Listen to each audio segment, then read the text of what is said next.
أعوذ بالله من الشيطان الرجيم. بسم الله الرحمن الرحيم. وفاقی وزارت برائے مذہبی امور کی طرف سے جاری کردہ مکتوب کا اردو خلاصہ. دعوت اسلامی ایک غیر سیاسی پرامن سب سے بڑی مذہبی تحریک ہے جو کہ ملک اور بیرون ملک قرآن و سنت کے مطابق اسلام کا پیغام عام کرنے میں مصروف عمل ہے. یہ تحریک مکمل غیر سیاسی ہونے کے ساتھ ساتھ انتہا پسندی اور دہشت گردی سے پاک ہے. وفاقی وزارت برائے مذہبی امور اس تحریک کے نیکی کی دعوت عام کرنے کے انداز اور اس سے متعلق دیگر تمام امور سے مطمئن ہے. Certificate issued by Ministry of Religious Affairs, Government of Pakistan. To whom it may concern.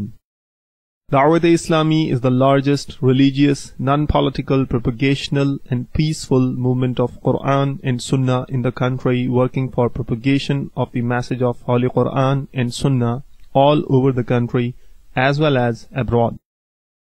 The Jama'at is purely non-political, non-extremist and non-terrorist.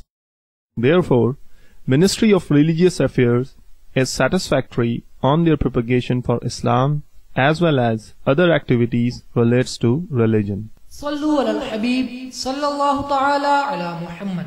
ظلم ایک ایسا عمل جو آتش دوزخ کو بھڑکانے کا سبب ہے. سرکار مدینہ صلی اللہ تعالی علیہ وآلہ وسلم کا فرمان عبرت نشان ہے. اللہ عز و جل ظالم کو مہلت دیتا ہے یہاں تک کہ جب پکڑ میں لیتا ہے تو نہیں چھوڑتا.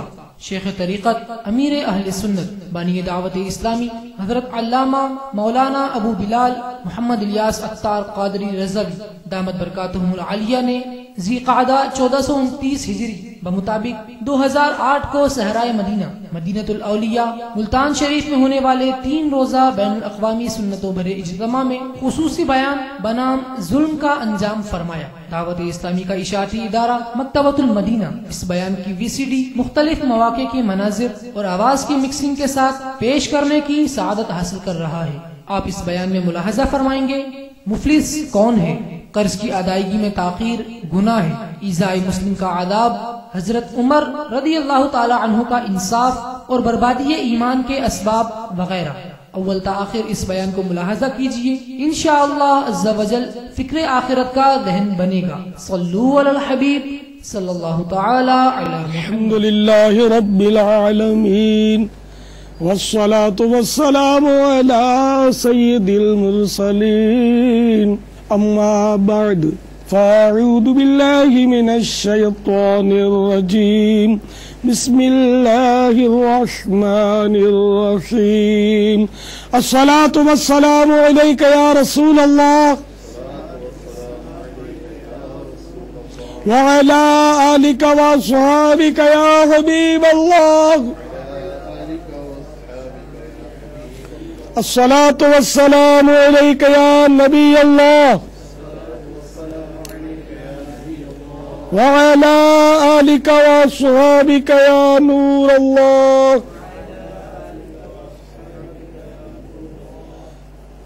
القول البدیع میں ہے حضرت سیدنا شیخ احمد بن منصور علیہ رحمت اللہ الغفور کو بعد وفات کسی نے خواب میں اس حال میں دیکھا کہ وہ جنتی حلہ یعنی جنتی لباس زیب تن کیے موتیوں والا تاج سر پر سجائے شیراز کی جامع مسجد کی محراب میں کھڑے ہیں. خواب دیکھنے والے نے پوچھا ما فعل اللہ بکا، یعنی اللہ عز و جل نے آپ کے ساتھ کیا معاملہ فرمایا؟ کہا اللہ تبارک و تعالی نے مجھے بخش دیا، میرا اکرام فرمایا اور موتیوں والا تاج پہنا کر داخل جنت کیا. پوچھا کس سبب سے؟ فرمایا الحمدللہ رب العالمین، میں محبوب رب الانام صلی اللہ تعالی علیہ وآلہ وسلم پر کثرت سے درود و سلام پڑھا کرتا تھا، یہی عمل کام آ گیا۔ صلو علی الحبیب صلی اللہ تعالی علی محمد۔ الحمدللہ ثم الحمدللہ۔ ذی قعدۃ الحرام 1429 سن ہجری 2008 سن عیسوی کے عظیم الشان سالانہ بین الاقوامی 3 روزہ سنتوں بھرے اجتماع کا سلسلہ ہے۔ اس وقت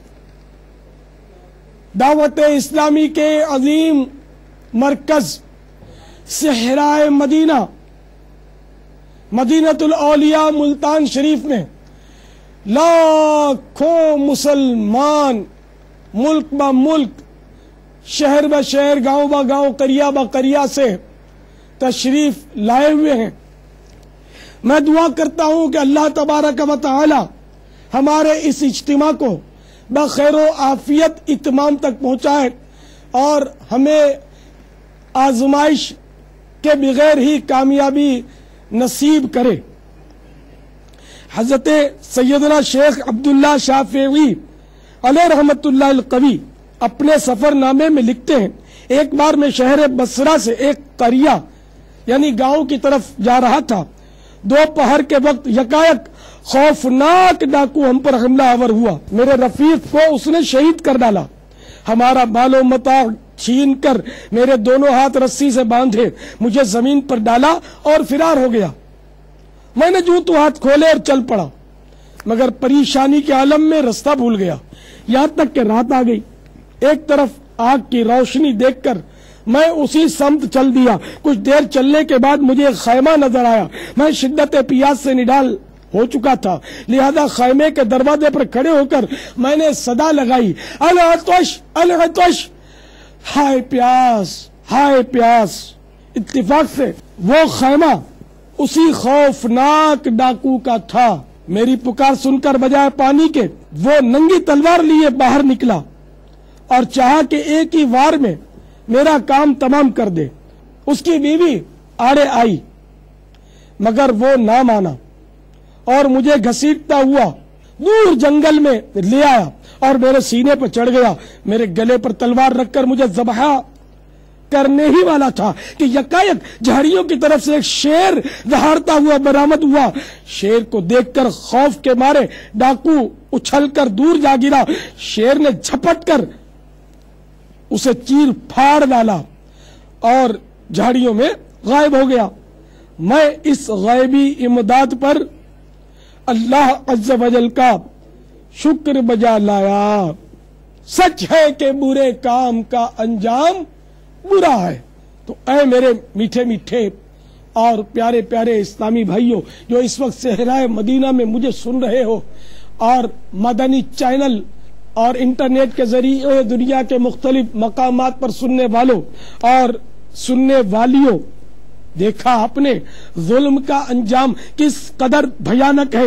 حضرت سیدنا شیخ محمد بن اسماعیل بخاری علیہ رحمت اللہ الباری صحیح بخاری میں نقل کرتے ہیں، حضرت سیدنا ابو موسیٰ اشعری رضی اللہ تعالی عنہ سے روایت ہے، سرکار مدینہ منورہ سردار مکہ مکرمہ صلی اللہ تعالی علیہ وآلہ وسلم نے فرمایا، بے شک اللہ عز و جل ظالم کو مہلت دیتا ہے یہاں تک کہ جب اس کو اپنی پکڑ میں لیتا ہے تو پھر اس کو نہیں چھوڑتا۔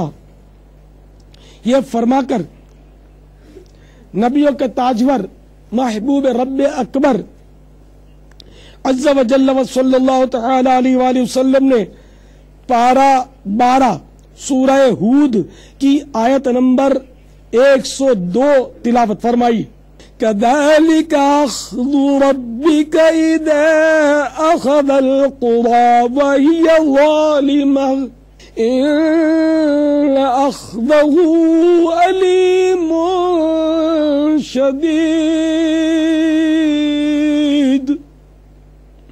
میرے آقا نعمت امام اہل سنت عظیم البرکت عظیم المرتبت پروانہ شمع رسالت مجدد دین و ملت امام عشق و محبت باعث خیر و برکت عالم شریعت پیر طریقت حامی سنت ماہی بدعت مولانا شاہ امام احمد رضا خان علیہ رحمت الرحمان اپنے شہرۂ آفاق ترجمہ قرآن کنز الایمان میں اس کا ترجمہ کچھ یوں کرتے ہیں: اور ایسی ہی پکڑ ہے تیرے رب عز و جل کی جب بستیوں کو پکڑتا ہے ان کے ظلم پر، بے شک اس کی پکڑ دردناک کر رہی ہے۔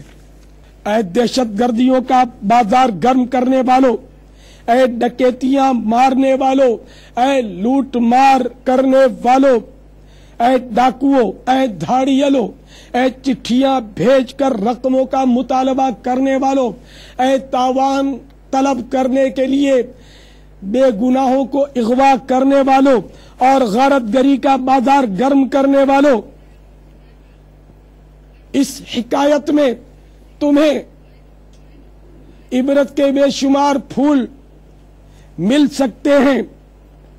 تمہیں اپنے انجام سے بے خبر نہیں رہنا چاہیے کہ جب دنیا میں قہر خداوندی کی بجلی گرتی ہے تو اس طرح کے ظالم لوگ کتے کی موت مارے جاتے ہیں اور ان پر دو آنسو بہانے والا بھی کوئی نہیں ہوتا۔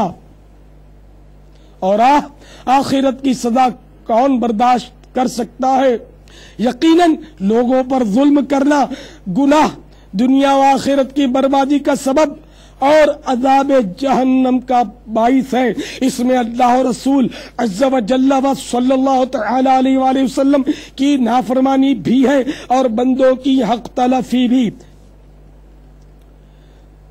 خوفناک ڈاکو کا بھی آپ نے تذکرہ سماعت فرمایا، وہ لوٹ مار کی خاطر قتل ناحق بھی کرتا تھا، دنیا ہی میں اس نے ظلم کا انجام دیکھ لیا اور آنے والی نسلوں کے لیے سراپا عبرت بن گیا۔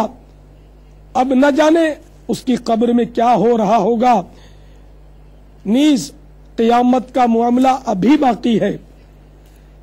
آج بھی ڈاکو عموماً مال کے لالچ میں قتل ناحق بھی کر ڈالتے ہیں۔ یاد رکھیے قتل ناحق انتہائی بھیانک جرم ہے۔ حضرت سیدنا محمد بن عیسیٰ ترمذی علیہ رحمت اللہ القوی اپنے مشہور مجموعہ احادیث ترمذی شریف میں حضرات سیدینا ابو سعید خدری و ابو ہریرہ رضی اللہ تعالی عنہما سے نقل کرتے ہیں، اگر تمام آسمان و زمین والے ایک مسلمان کا خون کرنے میں شریک ہو جائیں تو اللہ عز و جل ان سبوں کو منہ کے بل اوندھا کر کے جہنم میں ڈال دے گا۔ اے لوگوں کا مال ناحق دبا لینے والوں، اے لوگوں کی جیب کاٹ کر ان سے رقمیں نکال لینے والوں، اے مسلمانوں کو دھمکیاں دے کر لوٹ لینے والوں، ان کے اموال پر قبضہ جمانے والوں، ان کی زمینیں غصب کرنے والوں، اے وہ کسانوں جو غریب لوگوں کی زمینیں دبا کر اس پر کھیتیاں سرسبز و شاداب دیکھ کر خوش ہو جاتے ہو، اپنی آخرت کو مت بھولو۔ آج جو مال حرام بآسانی گلے کے نیچے اترتا ہوا محسوس ہو رہا ہے وہ بروز قیامت کہیں تمہیں سخت مصیبت میں نہ ڈال دے۔ سنو سنو، حضرت سیدنا فقیہ ابو اللیث سمرقندی علیہ رحمت اللہ القوی قرۃ العیون میں نقل کرتے ہیں، بے شک پل صراط پر آگ کی بیڑیاں ہیں، جس نے حرام کا 1 درہم بھی لیا اس کے پاؤں میں آگ کی بیڑیاں ڈالی جائیں گی، جس کے سبب اسے پل صراط پر گزرنا دشوار ہو جائے گا، یہاں تک کہ اس درہم کا مالک اس کی نیکیوں میں سے اس کا بدلہ نہ لے لے۔ اگر اس کے پاس نیکیاں نہ ہوں گی تو وہ اس کے گناہوں کا بوجھ بھی اٹھائے گا اور جہنم میں گر پڑے گا۔ الامان الامان الامان۔ حضرت سیدنا مسلم بن حجاج قشیری علیہ رحمت اللہ القوی اپنے مشہور مجموعہ حدیث صحیح مسلم شریف میں نقل کرتے ہیں، سرکار نامدار، مدینے کے تاجدار، رسولوں کے سالار، نبیوں کے سردار، ہم غریبوں کے غمگسار، ہم بے کسوں کے مددگار، شفیع روز شمار جناب احمد مختار، بے اذن پروردگار غیبوں پر خبردار۔ صلی اللہ تعالی علیہ وآلہ وسلم نے استفسار فرمایا، کیا تم جانتے ہو مفلس کون ہے؟ صحابہ کرام علیہم الرضوان نے عرض کی، یا رسول اللہ عز و جل و صلی اللہ تعالی علیہ وآلہ وسلم، ہم میں سے جس کے پاس دراہم یعنی رقم اور سامان نہ ہو وہ مفلس یعنی غریب و نادار ہے۔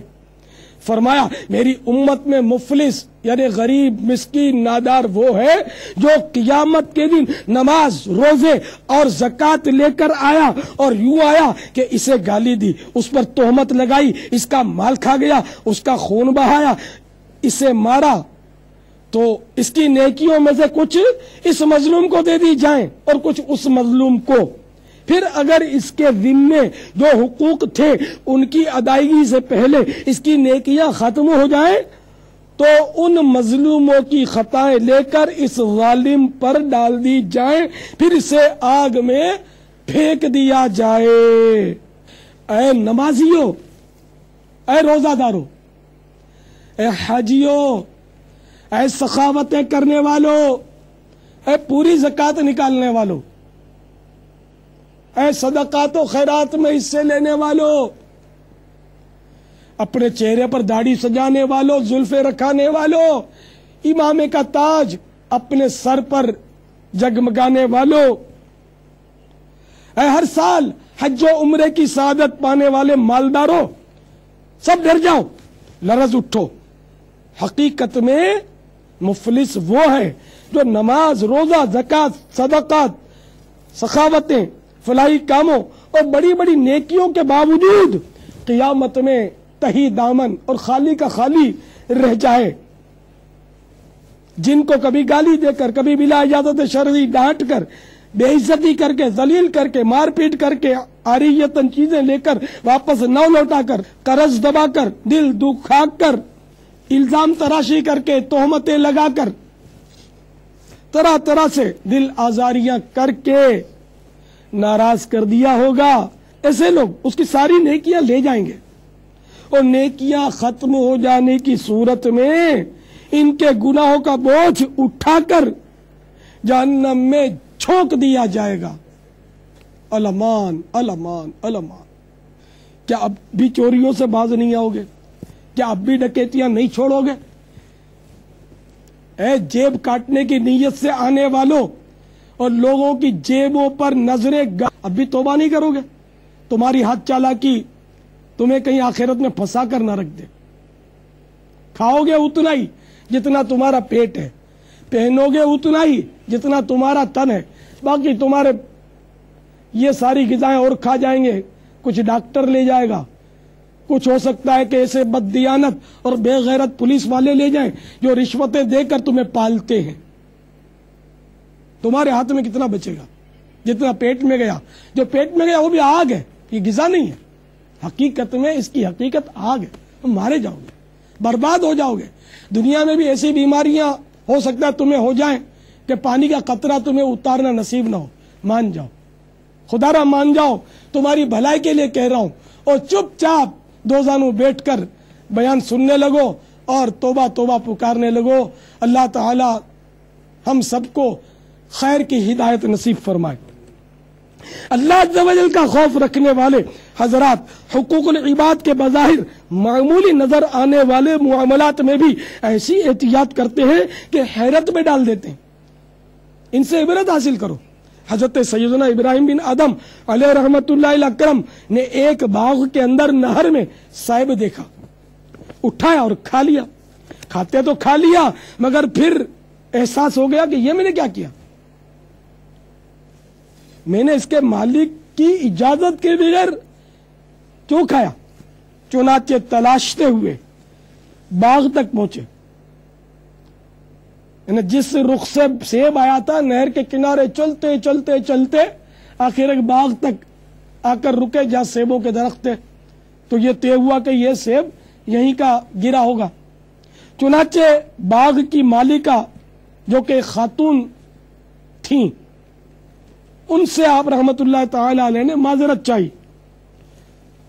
اس خاتون نے عرض کی، اے اللہ کے نیک بندے، یہ باغ مجھے اکیلے کا نہیں ہے، میں بادشاہ کی اس میں شراکت دار ہوں، پارٹنرشپ ہے میری، آدھا باغ میرا آدھا بادشاہ کا ہے، چلیے تو میرا آدھے سیب پر جو حق بنتا تھا وہ میں نے آدھا معاف کیا، اب آدھا معاف کرنے کا تو مجھے میں مجاز نہیں، تو بادشاہ معاف کر سکتا ہے۔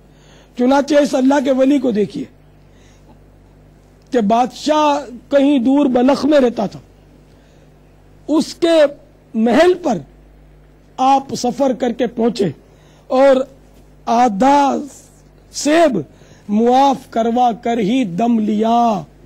یہ اللہ کے ولیوں کی شان۔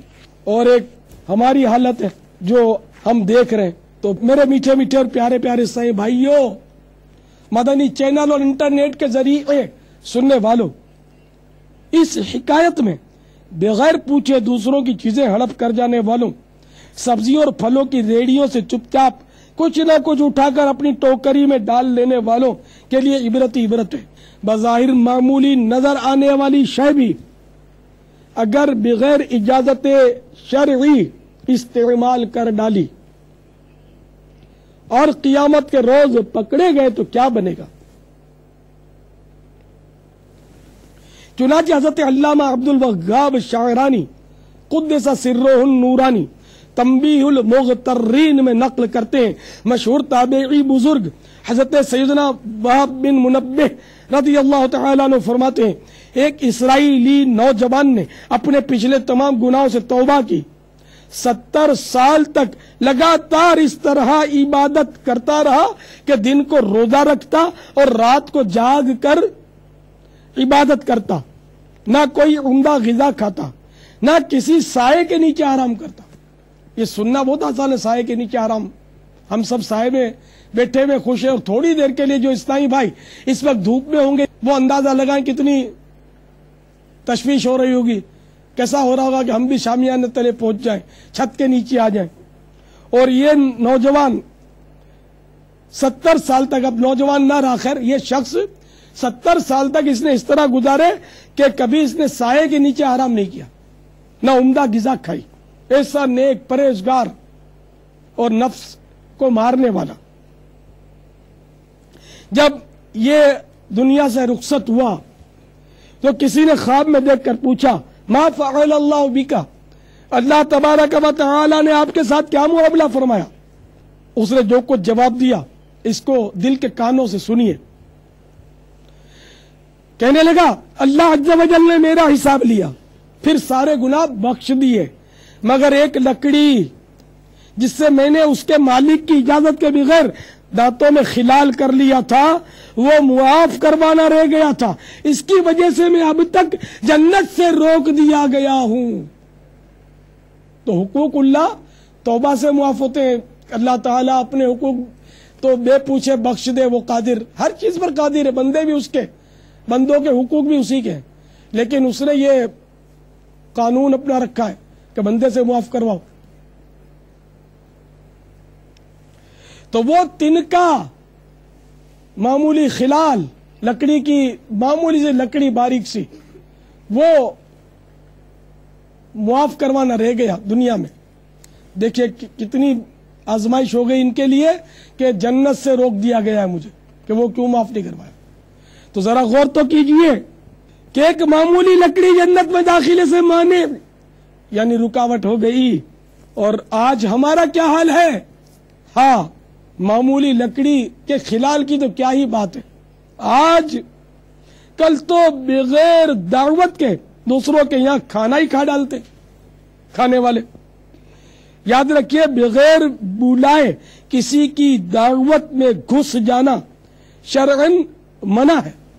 ابو داؤد شریف کی حدیث پاک میں یہ بھی ہے، جو بغیر بلائے گیا وہ چور ہو کر گھسا اور غارت گری کر کے نکلا۔ نیز آج کل قرض کے نام پر لوگوں کے ہزاروں بلکہ لاکھوں روپے ہڑپ کر لیے جاتے ہیں. ابھی تو یہ سب آسان لگ رہا ہوگا لیکن قیامت میں بہت مہنگا پڑ جائے گا. اے لوگوں کا قرضہ دبا لینے والوں، پیسوں کے لیے خواہ دھکے کھلانے والوں، ٹال مٹول کرنے والوں، قرضہ لے کر بھلا دینے والوں، کان کھول کر سنو. میرے آقا، میرے مرشد اعلی حضرت امام اہل سنت مولانا شاہ امام محمد رضا خان علیہ رحمت الرحمان نقل کرتے ہیں، جو دنیا میں کسی کے تقریباً 3 پیسے دین یعنی قرض دبا لے گا، بروز قیامت اس کے بدلے 700 باجماعت نمازیں دینی پڑ جائیں گی. یعنی صرف 3 پیسوں کے بدلے 700، وہ بھی باجماعت تقریباً 3 پیسے. تو یہاں تو 700 اور باجماعت نمازیں ظاہر وہ دینی پڑ جائیں گی جو مقبول بھی ہوئی ہوں.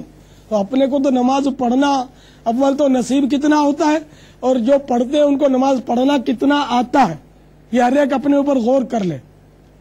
تو آخرت کا حساب جو یہ بڑا مہنگا پڑے گا. تو میرے پیارے پیارے اور میٹھے میٹھے سے بھائیو، ہم تو دعا کرتے ہیں اے خدا تواب ہمیں بے حساب بخش دے. اے خدا بندے قدوس، تیری قسم ہم حساب کتاب نہیں لا سکیں گے، ہمیں حساب کی طاقت نہیں مولا، بے حساب بخش دے. اگر حساب ہوا تو ہم کیا کریں گے؟ تو بہرحال یہ ذہن نشین کر لیجئے کہ جو کسی کا قرضہ دبا لے وہ ظالم ہے، اور یہ بیان ظلم کا انجام آپ سن رہے ہیں. تو جو ظالم ہے وہ سخت نقصان میں. حضرت سیدنا سلیمان طبرانی قدس سرہ الربانی اپنے مجموعہ احادیث الموسوم طبرانی میں نقل کرتے ہیں، سرکار مدینہ منورہ سردار مکہ مکرمہ صلی اللہ تعالی علیہ وآلہ وسلم نے فرمایا، جس کا خلاصہ ہے، ظالم کی نیکیاں مظلوم کو، مظلوم کے گناہ ظالم کو دلوائے جائیں گے. الامان الامان الامان. قرض کی بات چلی تو یہ بھی بتاتا چلوں کہ حجت الاسلام حضرت سیدنا امام محمد بن محمد غزالی علیہ رحمت اللہ والی کیمیائے سعادت میں نقل کرتے ہیں، جو شخص قرض لیتا ہے اور یہ نیت کرتا ہے کہ میں اچھی طرح ادا کر دوں گا، تو اللہ رب عزت عز و جل اس کی حفاظت کے لیے اس پر چند فرشتے مقرر فرما دیتا ہے، اور وہ دعا کرتے ہیں کہ اس کا قرض ادا ہو جائے. اور اگر قرض ادا کر سکتا ہو تو قرض خواہ کی مرضی کے بغیر اگر ایک گھڑی بھر بھی تاخیر کرے گا تو گناہگار ہوگا اور ظالم قرار پائے گا. خواہ روزے کی حالت میں ہو یا سو رہا ہو، اس کے ذمے گناہ لکھا جاتا رہے گا، گویا ہر حال میں گناہ کا میٹر چلتا رہے گا، اور ہر صورت میں اس پر اللہ رب عزت عز و جل کی لعنت پڑتی رہے گی. یہ گناہ تو ایسا ہے کہ نیند کی حالت میں بھی اس کے ساتھ رہتا ہے. اگر اپنا سامان بیچ کر قرض ادا کر سکتا ہے تب بھی کرنا پڑے گا، اگر ایسا نہیں کرے گا تو گناہگار ہے. اگر قرض کے بدلے ایسی چیز دے جو قرض خواہ کو ناپسند ہو تب بھی دینے والا گناہگار ہوگا، اور جب تک اسے راضی نہیں کرے گا اس ظلم کے جرم سے نجات نہیں پائے گا، کیونکہ اس کا یہ فعل کبیرہ گناہوں میں سے ہے، مگر لوگ اسے معمولی خیال کرتے ہیں. اے میرے میٹھے میٹھے اور پیارے پیارے اسلامی بھائیوں، جب مطلب ہوتا ہے تو خوشامد اور جھوٹے وعدے کر کے بعض لوگ قرضہ حاصل کر لیتے ہیں، مگر افسوس 100 کروڑ افسوس لے لینے کے بعد ادا کرنے کا نام نہیں لیتے. غیرت مندی کا تقاضا تو یہ ہے کہ جس سے قرض لیا ہے اپنے اس محسن کے گھر جلد تر جا کر شکریہ کے ساتھ قرض ادا کر آتے.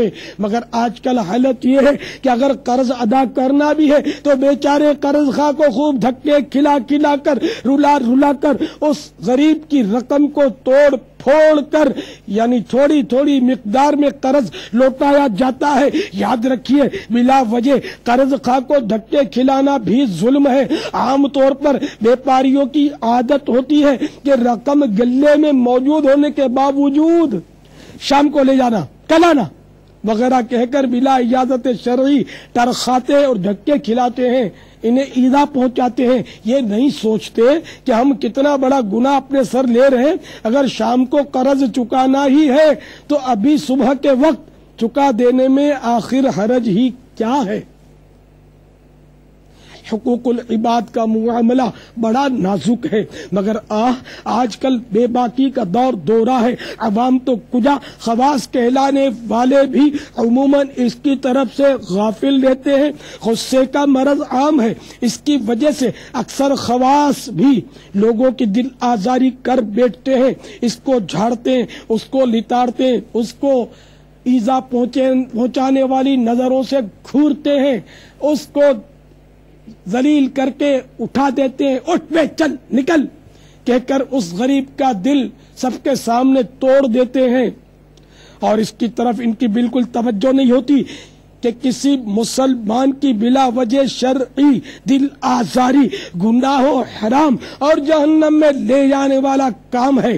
میرے آقا اعلی حضرت امام اہل سنت عظیم البرکت عظیم المرتبت پروانہ شمع رسالت مجدد دین و ملت مولانا شاہ احمد رضا خان علیہ رحمت الرحمان فتاوی رضویہ شریف جلد 12 صفحہ 342 میں طبرانی شریف کے حوالے سے نقل کرتے ہیں، سلطان دو جہان رحمت عالمیان جانے جانان محبوب الرحمان عز و جل و صلی اللہ تعالی علیہ وآلہ وسلم کا فرمان عبرت نشان ہے، من آذا مسلمن فقط آذانی ومن آذانی فقط آذا اللہ، یعنی جس نے کسی مسلمان کو ایذا دی اس نے مجھے ایذا دی، اور جس نے مجھے ایذا دی اس نے اللہ عز و جل کو ایذا دی۔ افسوس، 100 کروڑ افسوس، آج ہماری سوچ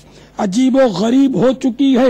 مسلمانوں کو ایذا دینا کوئی عیب ہی نہیں سمجھا جا رہا۔ ہائے اگر یہی ہمارا انداز رہا تو ہمارا مرنے کے بعد کیا بنے گا؟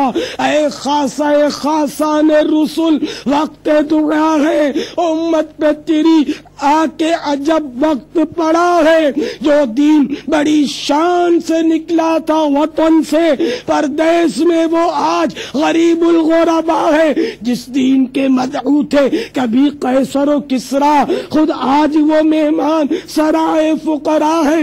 وہ دین ہوئی بزم جہاں جس سے فروزاں، اب اس کی مجالس میں نہ بتی نہ دیا ہے۔ جس دین کی حجت سے سب ادیان تھے مغلوب، اب معترض اس دین پہ ہر ہرزہ سرا ہے۔ چھوٹوں میں اطاعت ہے نہ شفقت ہے، بڑوں میں پیاروں میں محبت ہے نہ یاروں میں وفا ہے۔ گو قوم میں تیری نہیں اب کوئی بڑائی، پر نام تیری قوم کا یا اب بھی بڑا ہے۔ ڈر ہے ڈر ہے ڈر ہے کہیں یہ نام بھی مٹ جائے نہ، آخر مدت سے اسے دور زماں میٹ رہا ہے۔ وہ قوم کے آفاق میں جو سرب فلک تھی، وہ یاد میں اسلاف کی اب روبہ قضا ہے۔ جو قوم کے مالک تھی علوم اور حکم کی، اب علم کا وہ نام نہ حکمت کا پتہ ہے۔ کھو جن کے کمالات کا لگتا ہے اب اتنا، گمدشت میں ایک قافلہ بے تبل و دھرا ہے۔ جو کچھ ہے وہ سب اپنے ہی ہاتھوں کے ہیں کرتوت۔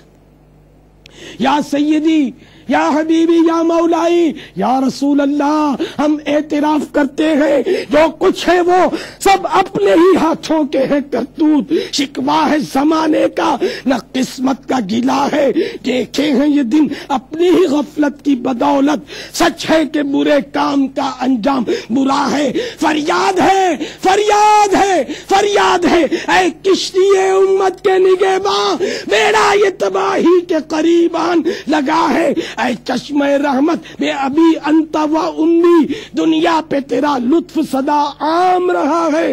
جس قوم نے گھر اور وطن تجھ سے چھڑایا، جب تو نے کیا نیک سلوک ان سے کیا ہے، 100 بار تیرا دیکھ کے اف اور ترحم، ہر باغی و سرکش کا سر آخر کو جھکا ہے. برتاؤ تیرے جب کہ یہ اعداء سے ہیں اپنے، اعداء سے غلاموں کو کچھ امید سوا ہے. کر حق سے دعا امت مرحوم کے حق میں، خطروں میں بہت اس کا جہاز آ کے گرا ہے. امت میں تیری نیک بھی ہے بد بھی ہے، لیکن دل دادا تیرا ایک سے ایک ان میں سوا ہے. ایمان جسے کہتے ہیں عقیدے میں ہمارے، وہ تیری محبت تیری عطرت کی ولا ہے. جو خاک تیرے درس پہ ہے جاروب سے اڑتی، وہ خاک ہمارے لیے دارو شفا ہے. جو شہر ہوا تیری ولادت سے مشرف، اب تک وہی قبلہ تیری امت کا رہا ہے. جس شہر نے پائی تیری ہجرت سے سعادت، مکے سے کشش اس کی ہر ایک دل میں سوا ہے. کل دیکھیے پیش آئے غلاموں کو تیرے کیا، اب تک تو تیرے نام پہ ایک ایک فدا ہے. ہم نیک ہیں یا بد ہیں، پھر آخر ہے تمہارے. اے اللہ کے محبوب نگاہ کرم، نگاہ کرم. یا رسول اللہ انظر حالنا، یا حبیب اللہ اسمع قالنا، اننی فی بحر ہم مغرق خود یدی سجل لنا اشکالنا. ہم نیک ہیں یا بد ہیں، پھر آخر ہے تمہارے. نسبت بہت اچھی ہے، اگر حال برا ہے تدبیر سنبھلنے کی ہمارے نہیں کوئی. ہاں ایک دعا تیری کے مقبول خدا ہے. صلو علی الحبیب صلی اللہ تعالی علی محمد. اے میرے میٹھے میٹھے اور پیارے پیارے اسلامی بھائیوں، اگر آپ کبھی کسی مسلمان کی بلا وجہ شرعی دل آزاری کر بیٹھے ہیں تو اس سے آپ کا چاہے ایسا ہی قریبی رشتہ ہے، بے شک بڑے بھائی ہیں، وہ آپ کا چھوٹا بھائی ہے، آپ اس کے والد ہیں، شوہر ہیں، سسر ہیں، یا کتنے ہی بڑے رتبے کے مالک ہیں، چاہے صدر ہیں، چاہے وزیر اعظم ہیں، چاہے استاذ ہیں، پیر و مرشد ہیں، یا امام و خطیب ہیں، آپ کچھ بھی ہیں، بغیر شرمائے توبہ بھی کیجئے اور اس بندے سے معافی مانگ کر اس کو راضی بھی کر لیجئے، ورنہ خدا کی قسم جہنم کا عذاب برداشت نہیں ہو سکے گا. سنو سنو اے لوگوں کا دل دکھانے والوں، اے دل آزاریاں کرنے والوں، اے مسلمانوں کو ایذا دینے والوں، اے مسلمانوں کو ذلیل کرنے والوں، اے لوگوں کے دل دکھانے والوں، اے مسلمانوں کو ایذا پہنچانے والوں، سنو سنو. دیکھیں بعض اوقات طنز کرنے سے بھی ایذا ہو جاتی ہے، بعض اوقات بلا وجہ اس پر تنقید کرنے سے بھی ایذا ہو جاتی ہے. ہاں ہاں، اگر موٹے کو کہو گے یہ موٹا تو بھی ایذا ہو جائے گی، نابینا کو کہو گے اندھے تب بھی ایذا ہو جائے گی. اے بہرے، اے گونگے، اندھا ہے دیکھتا نہیں ہے، بے وقوف کہیں کا. بلا عذر، بلا اجازت شرعی اس طرح کے الفاظ کہنے سے بھی دل آزاریاں ہوتی ہیں. بظاہر بہت معمولی دل آزاریاں لگتی ہیں، یہ بہت معمولی فعل لگتے ہیں، لیکن دل آزاری آخر دل آزاری ہے. مسلمان کا دل دکھانا یہ بہت خطرناک ہے. سنو سنو، میرے آقا مدینے والے مصطفیٰ صلی اللہ تعالی علیہ وآلہ وسلم نے ایک مرتبہ کعبہ مشرفہ کو مخاطب کر کے فرمایا، مسلمان کی حرمت یعنی مسلمان کی عزت تجھ سے زیادہ ہے. تو مسلمان کی بے عزتی کرنا، اس کو ذلیل کرنا بلا اجازت شرعی، یہ کوئی چھوٹا جرم نہیں ہے.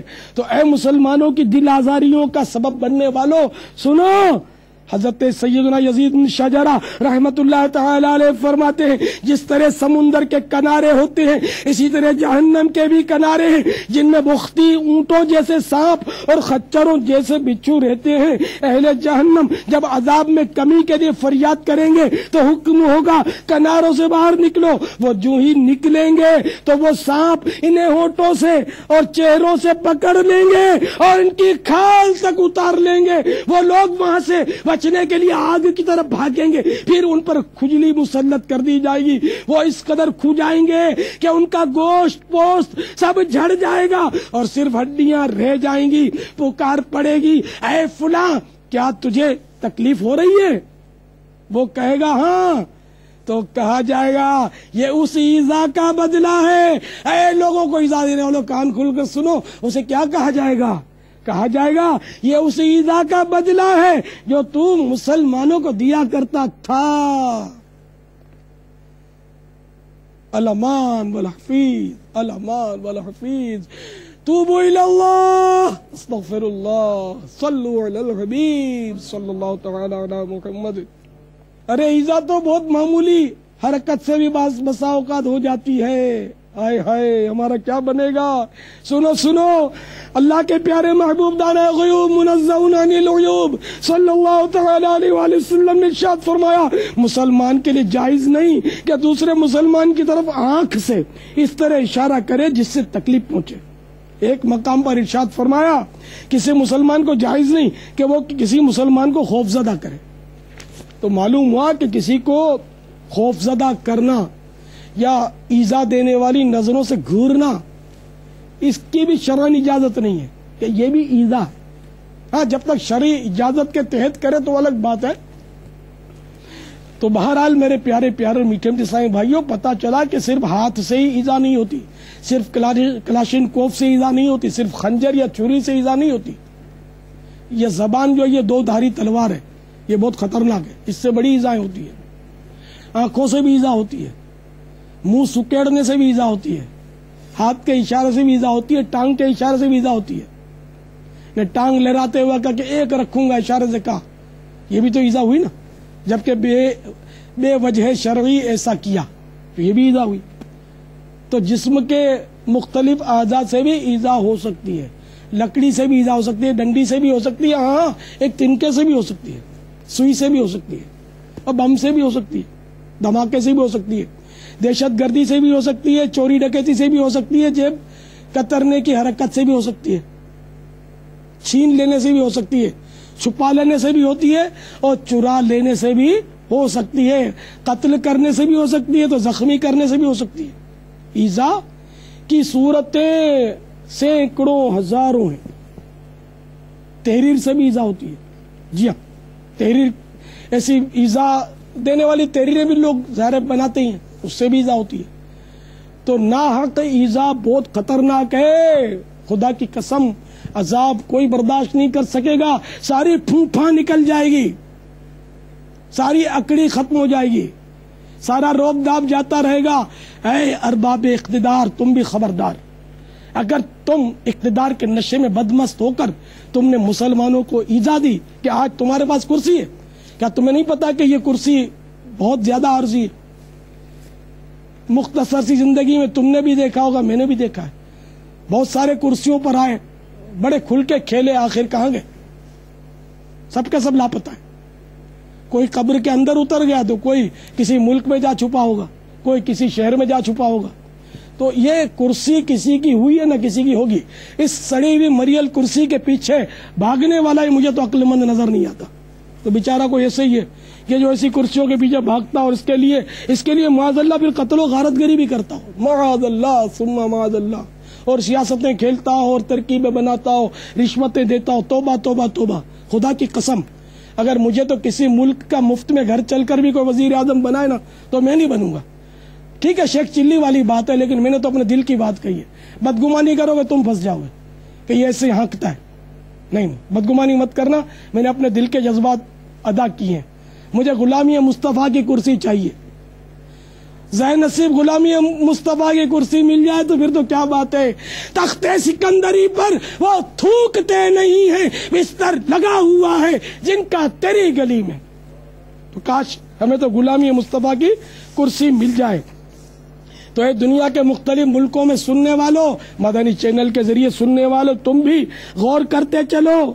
ہمارے بزرگان دین رحمہم اللہ المبین دوسروں کے حقوق کے معاملے میں انتہائی درجہ حساس ہوتے تھے اور ادائیگی حق میں حیرت انگیز حد تک محتاط تھے. چنانچہ حضرت سیدنا عبداللہ بن مبارک رحمت اللہ تعالی علیہ ملک شام میں چند روز کے لیے مقیم ہوئے. وہاں احادیث مبارکہ لکھتے رہے. ایک بار ان کا قلم ٹوٹ گیا، لہذا عاریتن یعنی وقتی طور پر کسی اور سے دوسرا قلم مانگ لیا. واپسی پر وہ قلم بھولے سے وطن ساتھ لیتے آئے. جب یاد آیا تو صرف قلم واپس دینے کے لیے آپ رحمت اللہ تعالی علیہ نے اپنے وطن سے ملک شام کا سفر اختیار کیا. تو دیکھا آپ نے ہمارے اسلاف رحمہم اللہ تعالی پرائی چیز کے معاملے میں کس قدر ڈرتے تھے. مگر افسوس، 100 کروڑ افسوس، ہم اس معاملے میں کس قدر بے خوف ہوتے جا رہے ہیں. یاد رکھیے، جان بوجھ کر دوسروں کی چیزیں رکھ لینا اگرچہ بہت آسان معلوم ہوتا ہے، مگر قیامت میں صاحب حق کو اس کا بدلہ چکانا اور اس کو راضی کرنا بہت ہی مشکل ہو جائے گا. اس لیے دوسروں کے ایک ایک دانے اور ایک ایک تنکے کے بارے میں بھی احتیاط کرنی چاہیے. بغیر اجازت کسی کی کوئی چیز مثلا چادر، تولیہ، برتن، چارپائی، کرسی وغیرہ وغیرہ ہرگز استعمال نہیں کرنی چاہیے. ہاں، اگر ان چیزوں کے مالک کی طرف سے اذن عام ہو اور عرف والا کوئی معاملہ ہو تو پھر استعمال کرنے میں حرج نہیں. مثلا کسی کے گھر مہمان بن کر گئے تو عموماً ان چیزوں کے استعمال کی صاحب خانہ کی طرف اجازت ہو جاتی ہے. اکثر دیکھا جاتا ہے کہ لوگ مسجد میں بغیر اجازت، چپل کے مالک کی اجازت کے بغیر چپل پہن کر استنجا خانے چلے جاتے ہیں. ذرا سوچئے تو صحیح، آپ کسی کے چپل پہن کر استنجا خانے تشریف لے گئے اور جس کے چپل ہے وہ باہر جانے کے لیے اپنے چپل کی طرف آیا، چپل غائب پا کر یہ سمجھ کر کہ چوری ہو گئے، بیچارہ دل محسوس کر رہ گیا اور ننگے پاؤں چلا گیا. آپ نے اگرچہ واپس آ کر وہ چپل وہیں رکھ دی ہے، مگر اس کا مالک تو انہیں ضائع کر چکا، اس کا وبال کس پر؟ اور اگر اس کا مالک ضائع نہیں بھی کر پایا، اس کو مل بھی گئے، تب بھی آپ نے بغیر اجازت استعمال کیا کیوں؟ تو بہرحال آپ کی وجہ سے اس کے چپل ضائع ہو گئے تو آپ ظالم قرار پائے. اسی طرح حرمین طیبین میں بھی دیکھا جاتا ہے کہ لوگ بکثرت دوسروں کے چپل پہنتے ہیں. دروازے پر چپل کی ڈھیر لگا ہوتا ہے اور پہن لیتے ہیں. تو اس طرح چپل اگرچہ مالک چھوڑ کر چلا گیا، وہ غیر مستحق اس چپل کو نہیں لے سکتا. یہ ذہن میں رکھیے گا. آپ کے ٹھیک ہے مکس ہو گئے، نہیں مل رہے، ادھر ادھر ہو گئے، آپ ننگے پیر چلے جائیں. آقا کی گلیوں میں ننگے پیر چلنا تو پھر سعادت در سعادت ہے. تو یہ بھی ظلم ہے کسی کے چپل بلا اجازت اٹھا کے چلے جانا. حضرت سیدنا شیخ عبد الوہاب شعرانی قدس سرہ نورانی فرماتے ہیں، بسا اوقات ایک ہی ظلم کے بدلے، صرف ایک ظلم کے بدلے ظالم کی ساری نیکیاں لے کر بھی مظلوم خوش نہ ہوگا. ہائے ہائے. تو بہرحال معاملہ بڑا نازک ہے میرے پیارے پیارے اور میٹھے میٹھے صحیح بھائیوں. بہت سمجھنے کی بات ہے، بہت کوشش کرنی چاہیے، بھرپور کوشش کرنی چاہیے کہ ہم سے کسی کا دل نہ دکھ جائے. ابھی بیٹھے ہوئے بھیڑ ہے تو ہرگز یہ نہ ہو کہ اس کو کونی ماری، اس کو گھورا کہ دور ہٹ، یہ کیا تو نے مطلب ہے کہ دباؤ ڈال رہا مجھ پر، ساری جگہ گھیر کر بیٹھا، اٹھ اٹھ کر کے اس کا گھٹنا جھٹکے سے اٹھا دیا. یہ سب دل آزاریوں کے طریقے.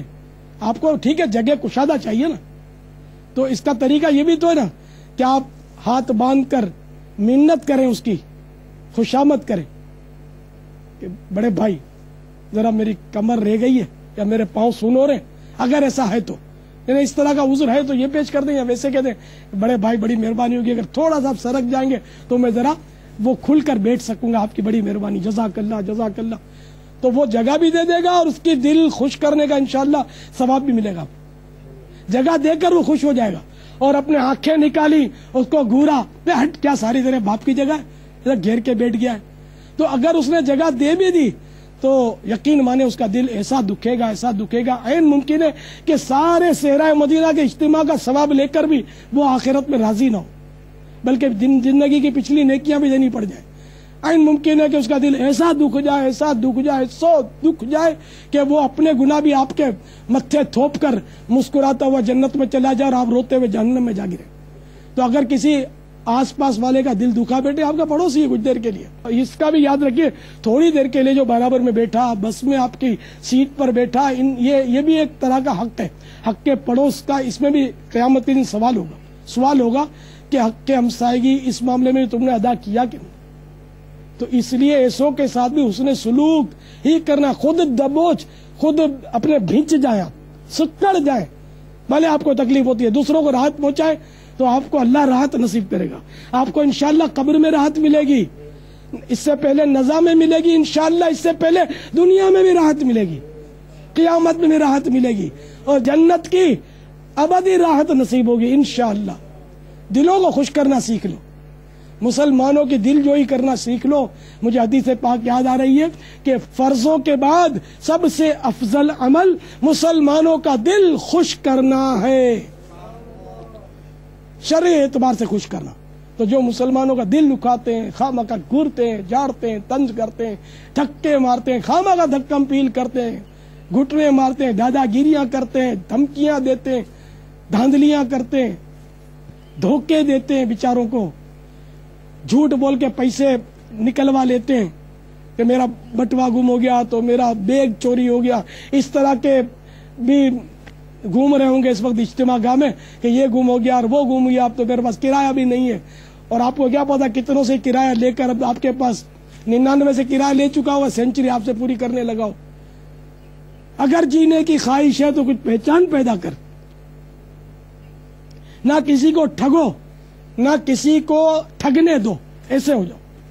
تو میرے پیارے پیارے اور میٹھے میٹھے اسلامی بھائیوں، اللہ تبارک و تعالی آپ پر اپنا فضل و کرم فرمائے، اپنی رحمتوں کا نزول فرمائے، آپ سب کو بے حساب بخشے، آپ سب کے صدقے مجھ پاپیوں بدکار گناہگاروں کے سردار اتار بد اتوار کی بھی بے حساب مغفرت فرمائے. امیر المومنین حضرت سیدنا عمر فاروق اعظم رضی اللہ تعالیٰ عنہ حقوق العباد کے معاملے میں کسی کی رعایت نہ فرماتے تھے.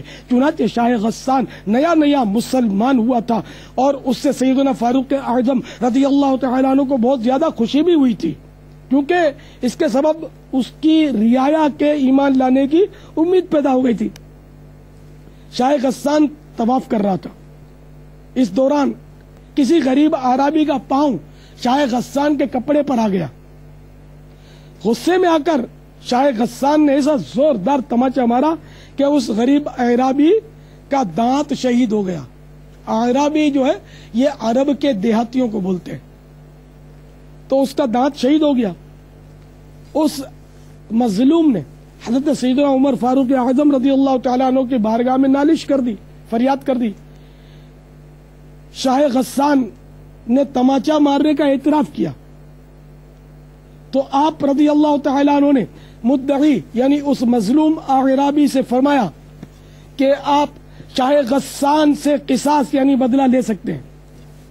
یہ سن کر شاہ غسان نے برا مناتے ہوئے کہا کہ ایک معمولی دیہاتی مجھے جیسے بادشاہ کے برابر کیسے ہو سکتا ہے جو اس کو مجھ سے بدلہ لینے کا حق حاصل ہو گیا.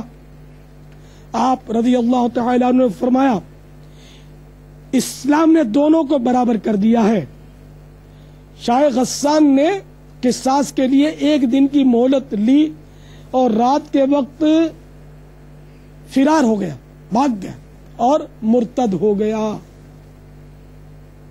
میٹھے میٹھے اسلامی بھائیوں، دیکھا آپ نے حضرت سیدنا فاروق اعظم رضی اللہ تعالیٰ عنہ نے شاہ غسان جیسے بادشاہ کی ذرہ برابر بھی رعایت نہ فرمائی، حالانکہ اس سے امید تھی کہ اس کی رعایا مسلمان ہو جاتی، لیکن آپ نے انصاف کا دامن ہاتھ سے نہ جانے دیا اور اس بدنصیب کے اسلام سے پھر کر دوبارہ کفر و ارتداد کے گڑھے میں کود جانے سے اسلام کو بھی کوئی نقصان نہ پہنچا، بلکہ اگر سیدنا فاروق اعظم رضی اللہ تعالیٰ عنہ اس کی بادشاہی کی رعایت فرما دیتے تو شاید اسلام کو ضرر یعنی نقصان پہنچ جاتا اور لوگوں کا اس طرح ذہن بنتا کہ اسلام کمزور کو طاقتور سے معاذ اللہ حق نہیں دلوا سکتا.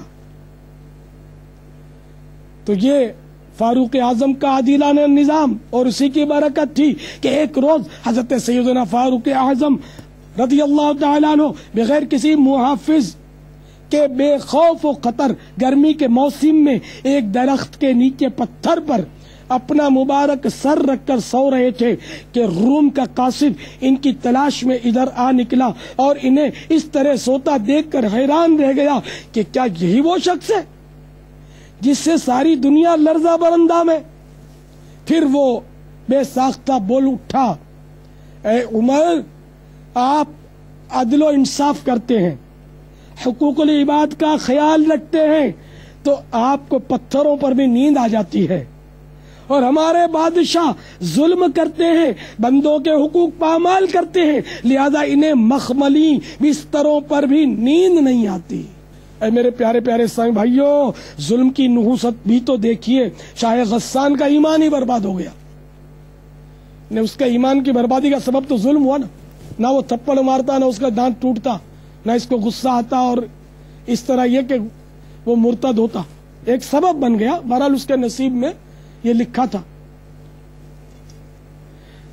حضرت سیدنا ابو بکر وراق علیہ رحمت اللہ الرزاق فرماتے ہیں، بندوں پر ظلم کرنا اکثر سلب ایمان کا سبب بن جاتا ہے۔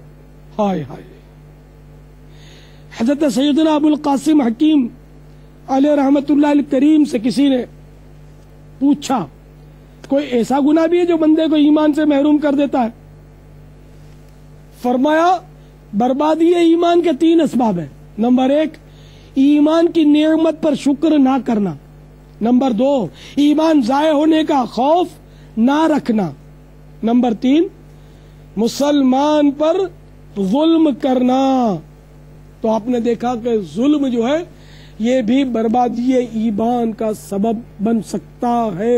اے جیب کترو، تم بھی سنو، اے ڈکیتیاں کرنے والوں، اے دھاڑے مارنے والوں، چٹھیاں بھیج کر تاوان طلب کرنے والوں، اے چوری چھپے لوگوں کا مال سرقہ لینے والوں، اے چوریاں کرنے والوں، تم بھی سنو، چوری کرنا گناہ و حرام اور جہنم میں لے جانے والا کام ہے۔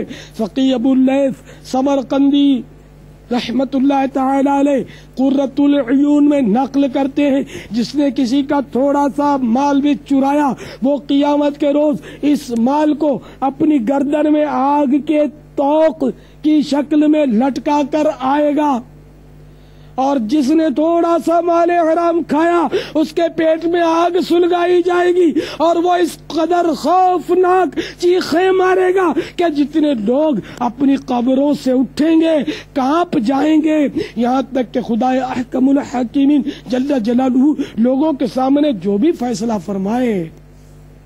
اے صحرائے مدینہ، مدینۃ الاولیاء ملتان شریف میں ملک با ملک، شہر با شہر، قریہ با قریہ، گاؤں با گاؤں سے آ کر دعوت اسلامی کے عظیم الشان بین الاقوامی 3 روزہ سنتوں بھرے اجتماع میں جمع ہونے والوں، مدنی چینل کے ذریعے دنیا کے مختلف ممالک میں سننے والوں، اپنے اپنے گھروں میں سننے والیوں، انٹرنیٹ کے ذریعے سننے والوں،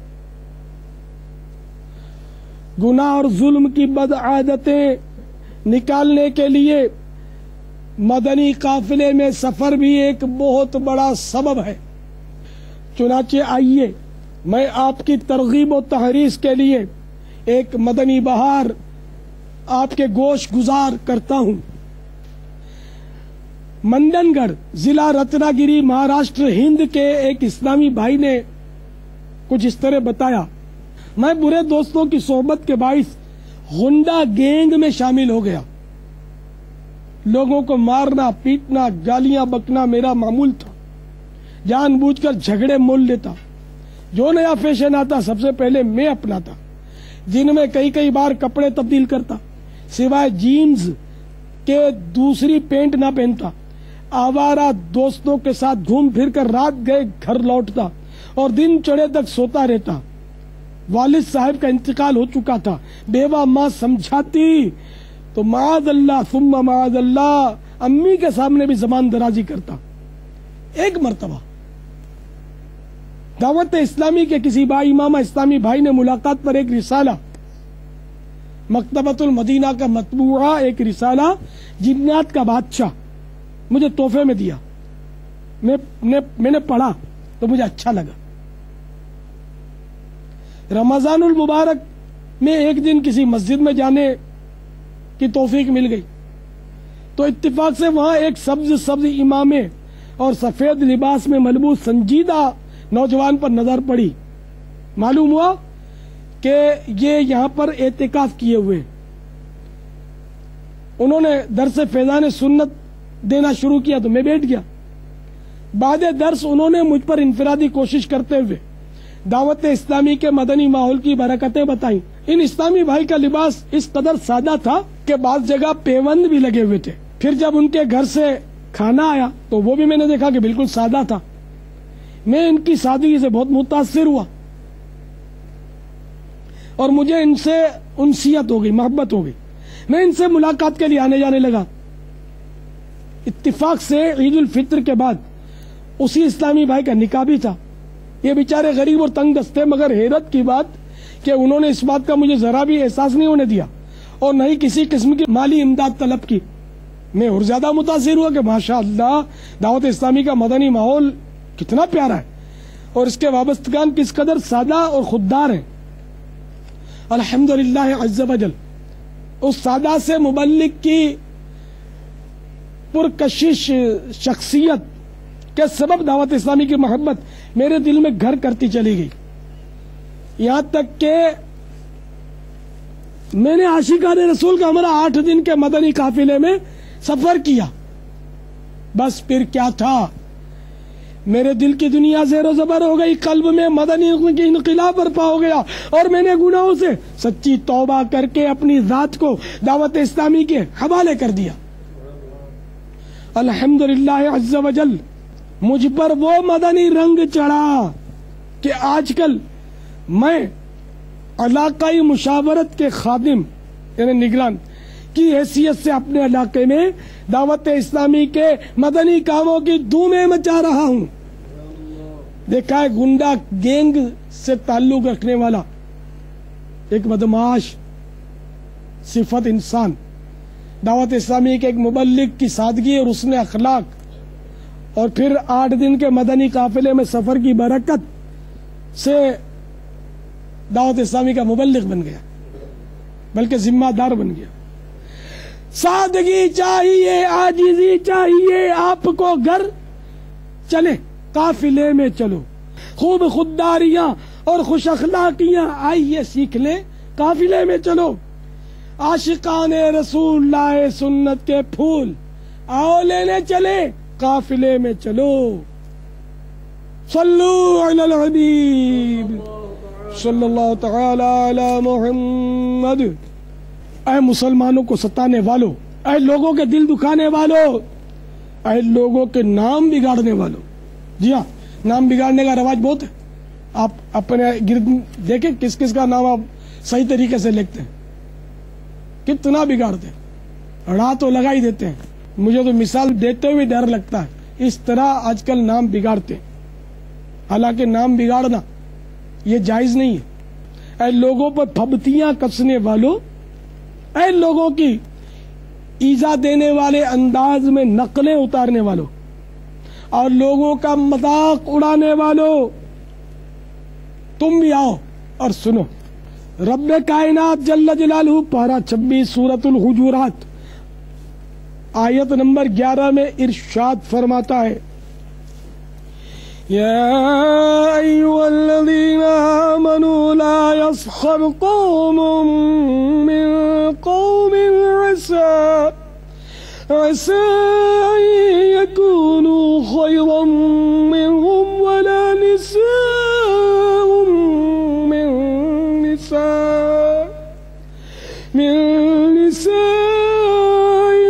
عسى ان یکن خیرا ولا تلمزوا أنفسكم ولا تنابزوا بالألقاب بئس الاسم الفسوق بعد الإيمان ومن لم يتب فأولئك هم الظالمون. میرے آقا نعمت اعلی حضرت امام اہل سنت عظیم البرکت عظیم المرتبت پروان شمع رسالت امام عشق و محبت مجدد دین و ملت حامی سنت ماہی بدعت عالم شریعت پیر طریقت آفتاب ولایت باعث خیر و برکت حضرت علامہ مولانا الحاج الحافظ القاری شاہ امام احمد رضا خان علیہ رحمت الرحمن اپنے شعرۂ آفاق ترجمہ قرآن کنز الایمان میں اس کا ترجمہ کچھ یوں کرتے ہیں: اے ایمان والو، نہ مرد مردوں سے ہنسیں، عجب نہیں کہ وہ ان ہنسنے والوں سے بہتر ہوں، اور نہ عورتیں عورتوں سے، دور نہیں کہ وہ ان ہنسنے والیوں سے بہتر ہوں، اور آپس میں طعنہ نہ کرو اور ایک دوسرے کے برے نام نہ رکھو۔ کیا ہی برا نام مسلمان ہو کر فاسق کہلانا، اور جو توبہ نہ کرے وہی ظالم ہے۔ تو میٹھے میٹھے اسلامی بھائیوں، کسی کی غربت یا حسب نسب یا جسمانی عیب پر ہنسنا گناہ ہے، اسی طرح نام بگاڑنا بھی گناہ ہے۔ کسی کو کتا، گدھا، سور وغیرہ نہیں کہہ سکتے، اسی طرح کسی میں عیب موجود ہو تب بھی اسے اس عیب کے ساتھ نہیں پکار سکتے۔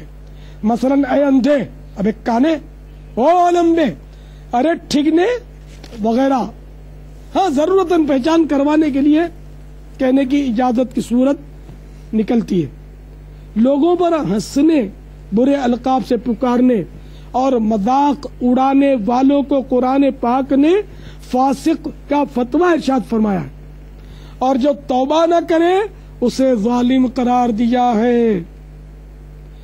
اے مسلمانوں کا مذاق اڑانے والوں، آؤ آؤ کان کھول کر سنو کہ جب کسی مسلمان کا مذاق اڑانے کو جی چاہے تو خدا را اس روایت پر غور کر لیا کرو، جیسا کہ سرکار نامدار مدینے کے تاجدار رسولوں کے سالار نبیوں کے سردار شہنشاہ ابرار سرکار والا تبارم غریبوں کے غمگسار ہم بے کسوں کے مددگار بزن پروردگار صاحب پسینے خوشبودار شفیع روز شمار جناب احمد مختار صلی اللہ تعالی علیہ وآلہ وسلم کا فرمان عبرت نشان ہے۔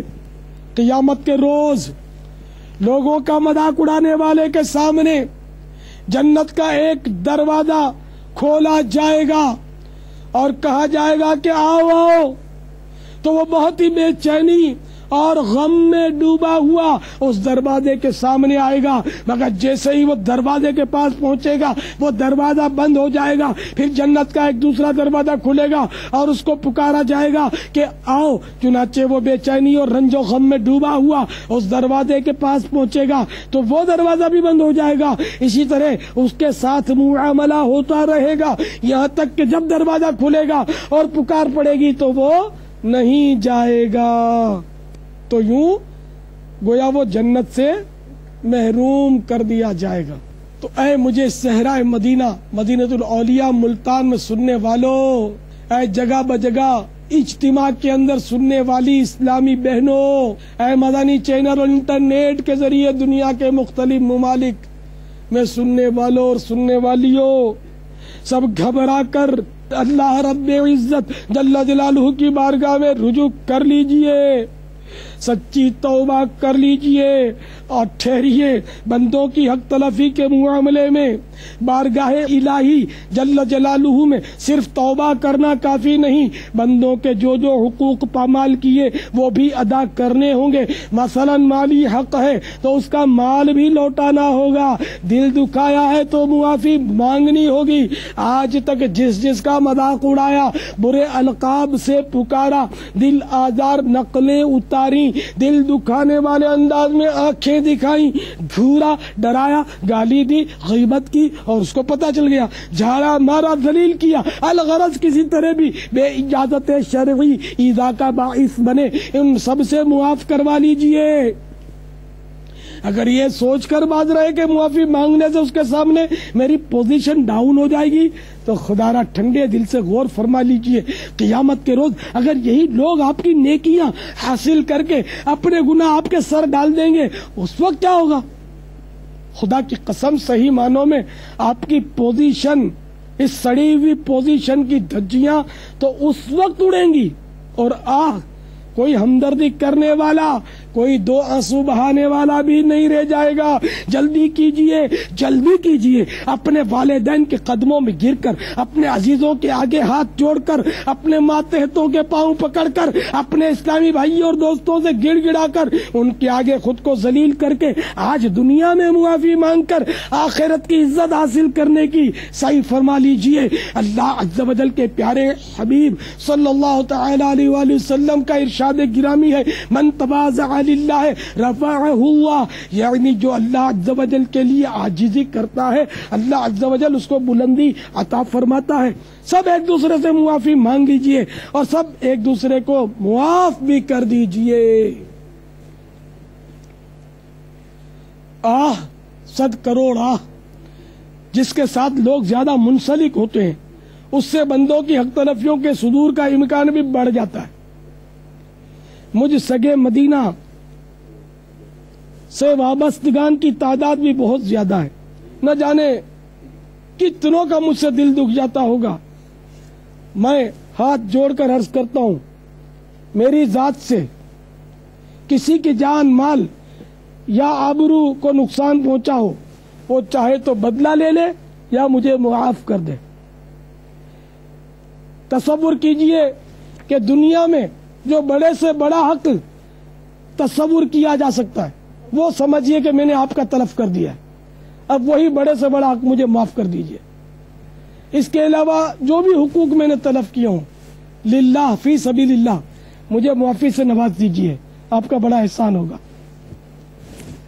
اگر کسی کا مجھ پر قرض آتا ہو تو بے شک وصول کر لے, اگر وصول نہیں کرنا چاہتے یا شرماتے تو مجھے معافی سے نواز دیجئے. ایسا تو نہ کیجئے نا کہ آخرت کے لیے باقی رکھ دیں آپ اور میں پھنس جاؤں, اللہ نہ کرے.